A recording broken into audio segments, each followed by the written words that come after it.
Now, a second question, what's Web 2.0?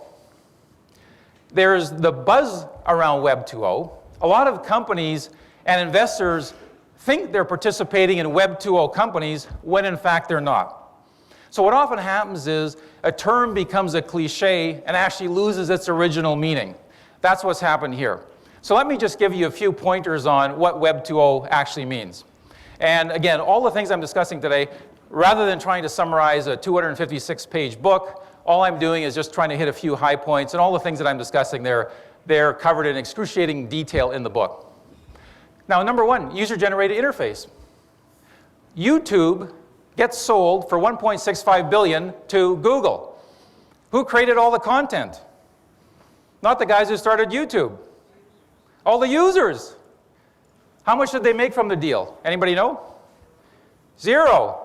That sounds like a pretty good opportunity where a couple of guys can start a company like that within a couple of years, sell it for $1.65 billion. And all the people who created the content, they don't get paid.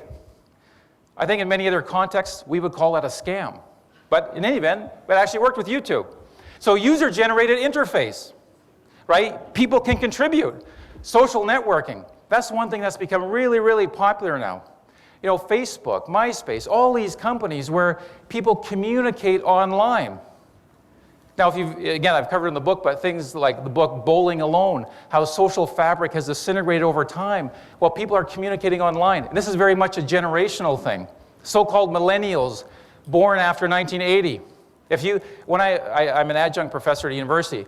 If I ask a crowd, just out of curiosity, who's on Facebook, of course everybody puts up their hand. They ask, like, what a stupid question is that? That's like I'd say, do you have a TV at home? Or, you know, it's like it's just an absolute stupid question. If I said, how much time do you spend on there? Oh, 30 minutes, an hour, every single day. That's their network. That's their form of socializing.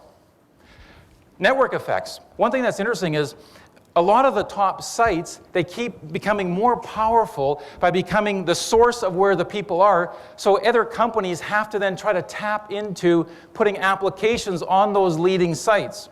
And then therefore what happens is there's more of a network effect when more and more sites are interconnected, leading to the dominant ones in the field. The long tail. Sometimes people joke that you cannot do a presentation on anything related to Web 2.0 if you don't talk about the long tail. Chris Anderson's book, The Long Tail, came out in 2006. It talks about this idea that there's all these underserved niche markets that a retailer cannot serve. If you've got a bookstore or a sporting goods store, you cover all the main items, not the little niche markets. Online, Amazon.com, or selling books, selling DVDs, they can cover the most specialized areas and do it in a profitable manner. The internet is a platform. There's, Google is one of the forerunners in this. Microsoft is old school, Google is new school. Google has got all these applications you access via the internet. So it's no longer what's in your computer, it's actually what's in the cloud. You just need to plug in anywhere, and you can access all your materials. So that's what we're moving towards.